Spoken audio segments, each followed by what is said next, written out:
El Nasser s'est imposé difficilement sur le score de 1-0 contre Estoril à l'extérieur grâce à un but de Laporte suivant une belle parade du gardien sur une tête merveilleuse du GOAT Ronaldo. C'était le troisième match de Ligue des Champions asiatique, le club compte 7 points après un match nul et 2 victoires. Pour la qualification en phase finale, ça devrait le faire assez aisément. 8 clubs sur 12 se qualifient, c'est pas tant la qualification qui importe, c'est surtout le positionnement. Idéalement, il faudrait éviter El Hilal qui est bien parti pour la première place, donc il faudrait terminer en deuxième place pour les rencontrer seulement en finale. La série de 100% de victoires avec Pioli comme entraîneur se poursuit. Malheureusement, la série de buts de Ronaldo s'arrête avec El Nasser, mais c'est seulement le troisième match où il ne marque pas sur 13 matchs au total en comptant la sélection et le club. À 39 ans, c'est déjà assez extraordinaire, c'est juste normal de ne pas marquer à tous les matchs, même si c'est ce qu'on aimerait voir, mais pour le coup, il est à l'origine du seul but permettant la victoire des siens. C'est Laporte à la finition qui enchaîne 2 buts en 2 matchs, c'est très bien pour un défenseur. En ce qui concerne la qualité du match, c'était assez lent par moments malgré le score de 0-0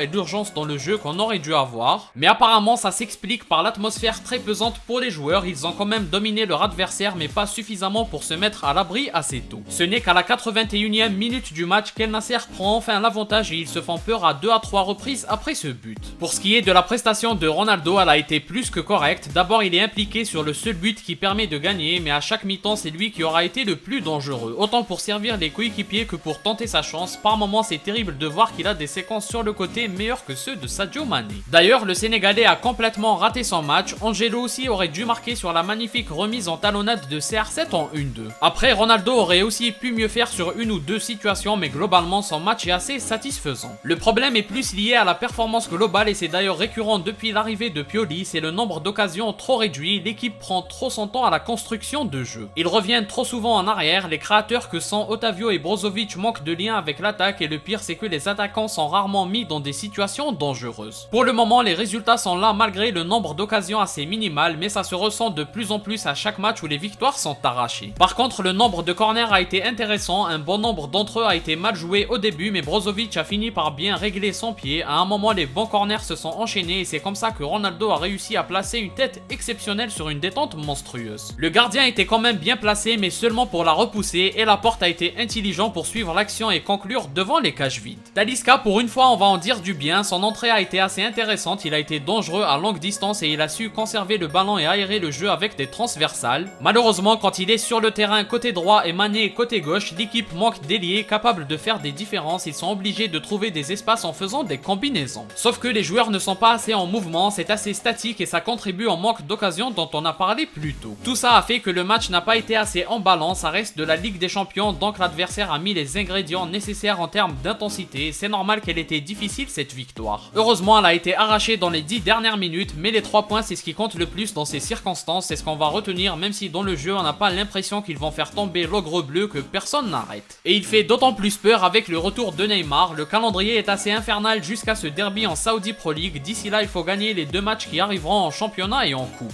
CR7 ne va donc pas pouvoir se reposer, il va falloir trouver des solutions pour être dangereux dans le jeu plus souvent. C'est le meilleur moyen de le mettre dans les meilleures conditions en sachant qu'il est l'homme fort de l'équipe. En tout cas, une approche offensive serait peut-être la bonne en ajoutant Garib ou l'un des 2 jeunes brésiliens avec le trio d'attaque habituel. Mais c'est assez risqué, Pioli n'utilisera cette possibilité que si le match se passe mal. Bref, on termine avec la belle anecdote, cet homme âgé s'est mis à pleurer en voyant le GOAT, c'est magnifique à voir, CR7 transcende les âges. Comme d'habitude, n'hésitez pas à donner votre avis en commentaire. Si vous avez aimé, laissez un like et abonnez-vous pour ne rien rater. Partagez aussi la vidéo pour me soutenir. Moi je vous dis à la prochaine, portez-vous bien.